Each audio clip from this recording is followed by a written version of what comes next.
Good morning, everybody. It's Meg from Books Off the Beaten Path, and I am ready to do the Hitchhiker's Guide to the Galaxy tag that Heather tagged me on. She thought that I hadn't read this because I don't read a lot of science fiction, like I don't read any science fiction. But I have read this one, and I also saw the PBS series years ago when it was on PBS. I don't even know if we still have PBS. I think we do. I hope we do. Oh, please. I hope All Creatures Great and Small comes back on. Anyway, one of the reasons I am delighted to do this tag, overjoyed, is that I get to read a poem and I get to sing a little bit. Woo! I love to sing. Do I sing well? No, I don't sing well. But I'm going to sing a couple of lines and you're going to guess them. Is that going to be fun or what? Okay. I'll bring it down. I'm sorry, I'm in a really good mood. Daylight savings time has either ended or started. I can't remember which one. But anyway, I like it getting dark earlier. And I like the sun up when I go to work in the morning. I don't like driving in the dark. And so the sun will be up when I go to work and when I come home. So that's exciting. All right, let's start off. Okay. Demolishing your house. What book would you look for first to save from the demolition?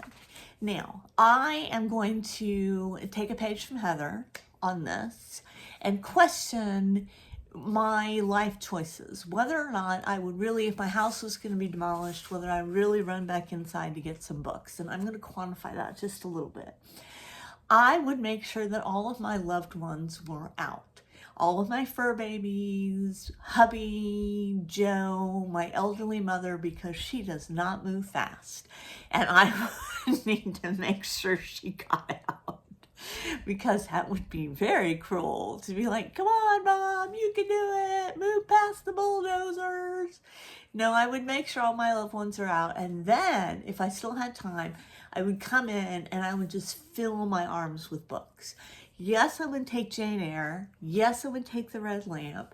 But there's so many other books that have meant so much to me, that have been so important to me, that I know I can't find again. So many of my vintage Gothic collection and everything like that. So I would just fill my arms up with books and fill my arms up with books.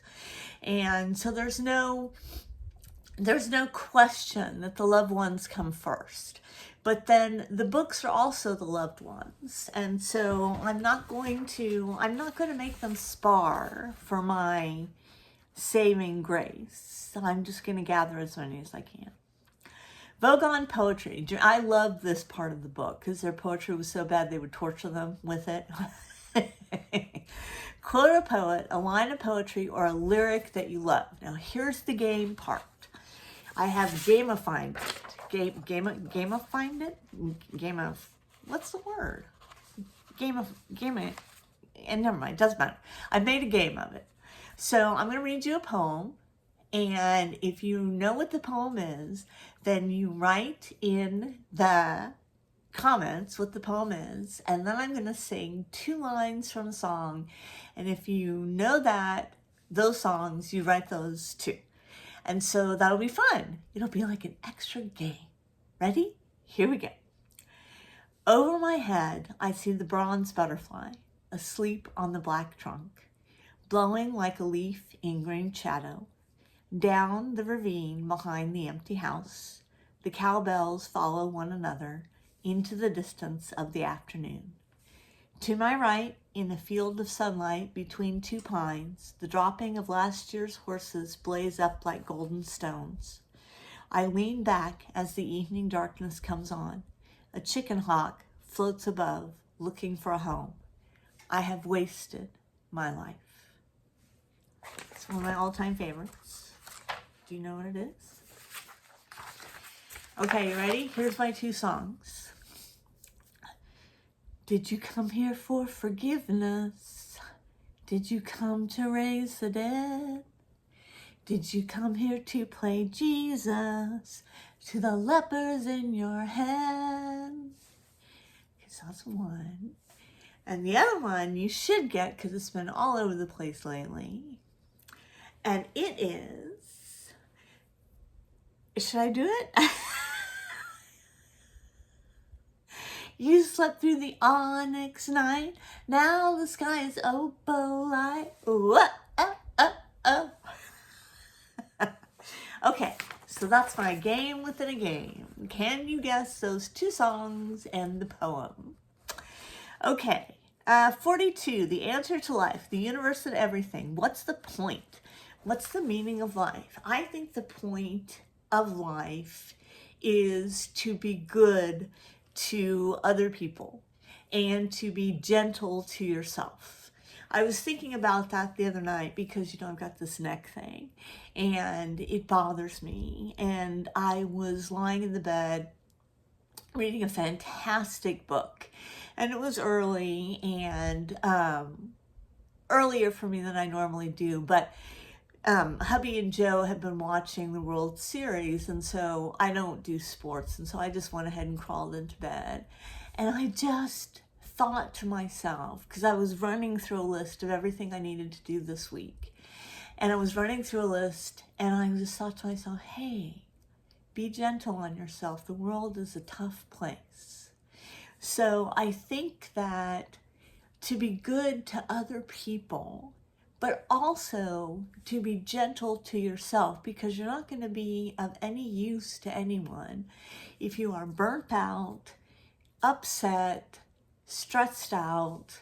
I mean, I have a very good friend, Mary, and she has multiple sclerosis. And she has some rough times, some really, really rough times. And when you ask her about it, which, you know, you don't often ask her about it, but when you ask her about it, she says, it's just the hand of cards that I was dealt. And she's still a fantastic woman, and she would give you the shirt off of her back. And I think the meaning of life is being good to other people and being gentle to yourself. And I say gentle deliberately, not just being good to yourself, because being good to yourself to me equates to eating a Hershey bar at midnight. But being gentle to yourself means being restful, being calm, trying to get rid of that overwhelming anxiety of death that we all have. Think about that one for a bit. Okay, what's next? It's radio beginning. What is your favorite memory of your experience as a listener to the radio? Oh, I can tell you that. That brings up warm memories. I had a girlfriend, and her name was Sharon, and I'm not going to tell you her last name because I don't know if she ever watches this channel, and I don't have her permission. But anyway, Sharon had this really cool car, and we were in high school, and we would drive around at night, that with all the other high schoolers and everything like that. And then when a song that we particularly loved would come on the radio, we would just blast it and sing it, and it was wonderful. And I remember all those summer nights in the heat of Okie Dokie with the windows rolled down, and I would stick my arm out of the window, and because she had a cool car. You want to know what my car was? Well, I'll tell you. I had a Crown Royal station wagon with fake wood paneling. And that was what I had. But I didn't have a car like Sharon. Sharon had like a Z28. And oh, that was wonderful. Waiting for those songs to come up, and they would come up just at the most random times, and those were wonderful memories for me. So I love those memories of those summer nights driving around with Sharon. We would get, you know, occasionally we would sneak in the old 2.5 beer or something like that. Yeah, it was pretty wild. Actually, I wasn't. I was very nerdy. Okay, the towel. What books would you pack for a holiday? I don't pack, but I pack the book that I'm reading, whatever I'm reading, because I can't stop. I'm not like one of those people who can read several books at one time. I'm very limited in my brain power, and so the books I pack for the holiday would be whatever book that I'm reading at the moment. And then hopefully, I mean, like in every holiday, the family knows we have to go to an independent bookstore. Or half-price books, which I've said before that I would love to represent if they ever need an ad campaign, because I love half-price books, because I think they've got an excellent quality and selection of vintage. But I would just pack the one that I was reading, whatever one that was. I would just pack that. The Infinite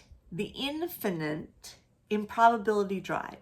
Name a fast street. Lilies of the Field. Lilies of the Field was a very fast street. It took me a couple of hours to read. It's a small book. It's a profound book, and I loved it. Lilies of the Field. You guys ought to check it out. It's a good one. Don't panic. Name a book with great levels of tension or suspense. Well, I have to bring up the book that I'm reading at the moment. I'm reading a collection of short stories by Daphne du Maurier called After Midnight. And every single one of the stories that I've read so far has left me tense. Every single one. She's got Don't Look Now in there, The Birds, which is very different from the Alfred Hitchcock movie, I must say. She's got that one. She's got The Apple Tree, which freaked me out. But every one of them has a building tension to it. I'm sure that people are more familiar with Rebecca and Jamaica Inn, which also had building tensions in it. I was speaking with a subscriber just this morning about Jamaica Inn. I may read that again because that had a lot of tension in it. But for the moment, the book that I'm reading that I would say has the most tension in it is After Midnight, a collection of short stories by Daphne du Maurier. Say it like that. Okay, TV and film adaptations. Pick a book to discuss one or more TV and film adaptations. I'm going to have to put a picture up now. I have a new male obsession. Now, I have these crushes. I get these crushes on male movie stars. And then I just want to watch everything that they ever did. And I want to see everything they ever did. And my first male movie crush was Russell Crowe. And then I moved on to Timothée Chalamet. And that's a long stretch. But my newest one is Sam Reed. And he is in the series, they're doing a series of Interview with the Vampire. Now, I cannot watch that series. I have to watch little snippets of it on YouTube because I don't have that. It's on the HBO Racy channel. I think there's an HBO Racy channel because it's pretty racy. But I think that any Anne Rice that I have seen, The Witching Hour, I saw, or The Mayfair Witches, I saw a bit of that. I think that Anne Rice translates very well to the screen. And so I think that was wonderful. But I also think that Sense and Sensibility transferred very well. Emma Thompson did a fantastic job with that. And it had Alan Rickman in it, which is another TV crush or movie crush. So I'll hopefully have pictures of all of them up there so you can have a little brightness today. Okay, let's see. Pick a good one and a bad one if it's relative to the book. Oh, I didn't do the tag right. I need to do a good one and a bad one. Let's see, what's a bad one? I can't even think of a bad one because I don't know. I mean, I think that all of the books that I've read that have been translated into movies, Harry Potter, Sense and Sensibility, The Mayfair Witches, Interview with the Vampire, even the one with Brad Pitt and Tom Cruise back in the day, I thought was wonderful. I can't think of a bad one. So I'll have to just say all I can think of are good ones. I'm sure there's a bad one out there, but I can't think of which one it was. Okay, and then tag people. A lot of people have done this tag, and so I'm definitely going to tag Philip because I haven't seen him do the tag.